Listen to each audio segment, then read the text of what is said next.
Mwazuka bwanji amalaya nzanga kwina kulikonse kumene muli. Cliff Chinyama, activist. Tikamana activist.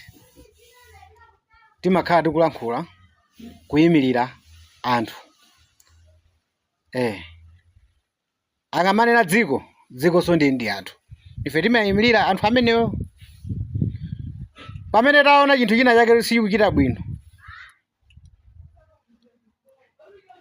Pa mioyo ya anthu timabwera ifeyo ndikulankhulapo zandale komanso zina zongofuna kuphunzitsana. Lero ndifuna ndicheze ndi achinyamata, azibambo, azimayi ndi asikana. Mutha kundivomereza ine kunena kuti nyengo omwe tikudusayi mukuyamba kuchulukira zinthu zina zachilendo. Kukadya pa social media ukamva kuti munthu uti wafera kulumu, gwero lake akuti anamwa mankhwala oyonjezera mphamvu kuchipinda. Akuti mkazi amvesese kunena kuti apapa pali wamuna. Zikuchulukira. Kodi zimene zikuchitika chifukwa chani?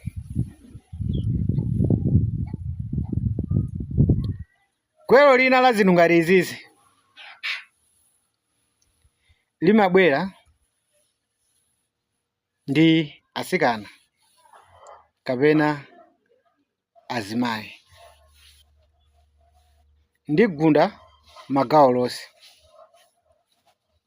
Mwagonana ndi munthu mapeto ache ndikumamunena mmangozita amatu palibe chomwe iniyo mwatani kuti mwapanga. Munthu uja amazimva kukhala munthu woperewera wamamuna uja. Pozatinso mukumane kumati paja kuti ndine woperewera ndikumanka nafusafusa nzeru.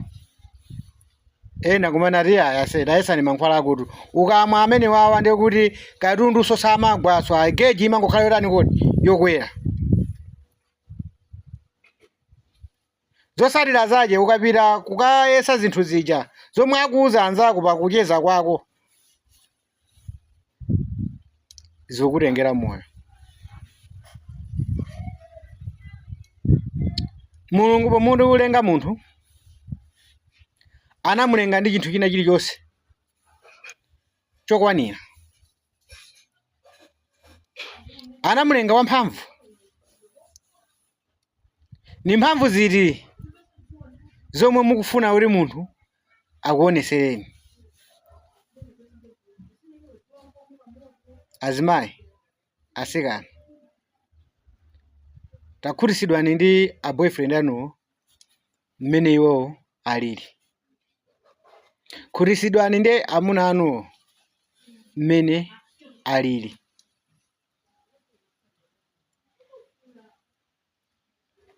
Kachitidwe akaka titha kuluza nakonso anthu ochuluka.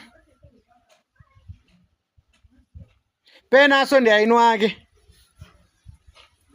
achinyamatani kapena azibambo kumachita kuyalirira ndithu kuti amene ojayo asadye ndalama yanga mokhweka, andiziwenso. Inuyo ngati mukuona kuti ndinu wofoka, chokaputira munthu ndi chani? Chifukwa inuyo mukuona kuti pano kamwana omwe simungakathe kukagonana ndi munthu, ndinu wofoka. Vomerezani kaya.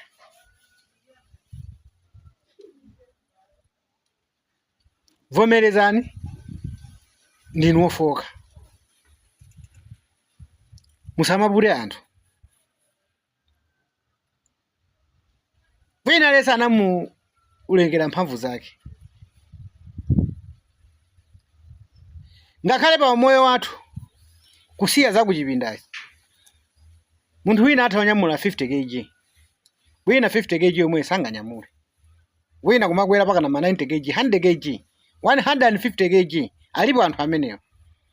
Ni mmeneyo matupi awo alili.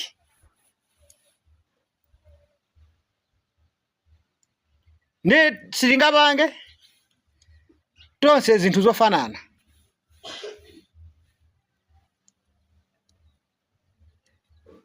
Ena alipo ndithu nyumba umene maraundi 5 wina imozi ukangopanga wagona geji yako ndiliyo kodi ndi imeneyo ya imozi. Ukafuna 5 thupi lako sikulola kupanga ka 5 zotsatira zake ndizilizo kodi ndi zimenezi.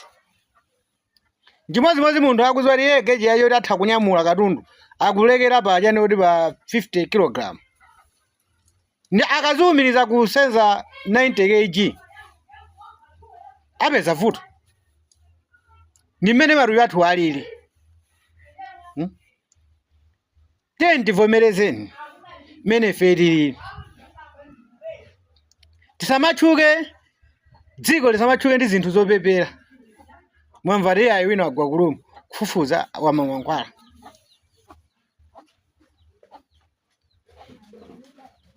Minister of Health mafamasi athu tayendereni bwinobwino. Kodi anthu amene akugulitsa mankhwala ayi ndizo ayenereza kuti atha kupereka upangiri kwa munthu amene akugula mankhwala? Upangiri woona?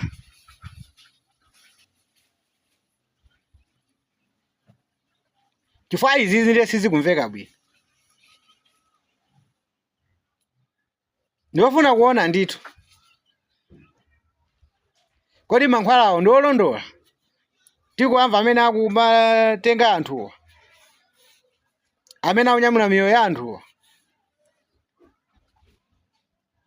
kapena akumwa ochuluka. Taunikaniko kumeneko.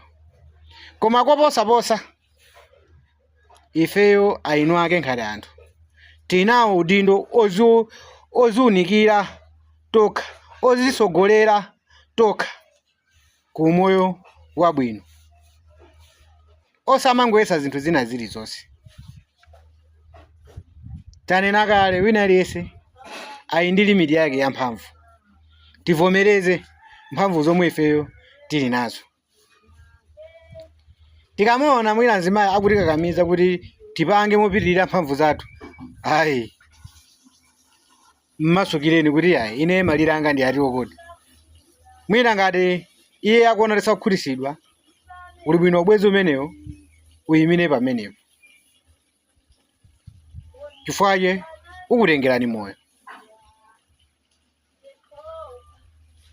Azimayi vomerezani chomwe munthu ali.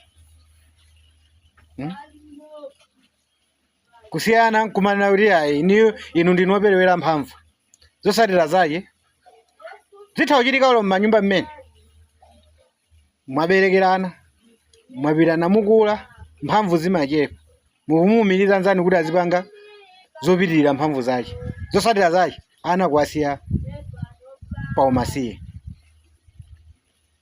Tiyeni tiunikiraneni mwa mphamvu zakachitidwe kamene kaka. Sizikumveka bwino.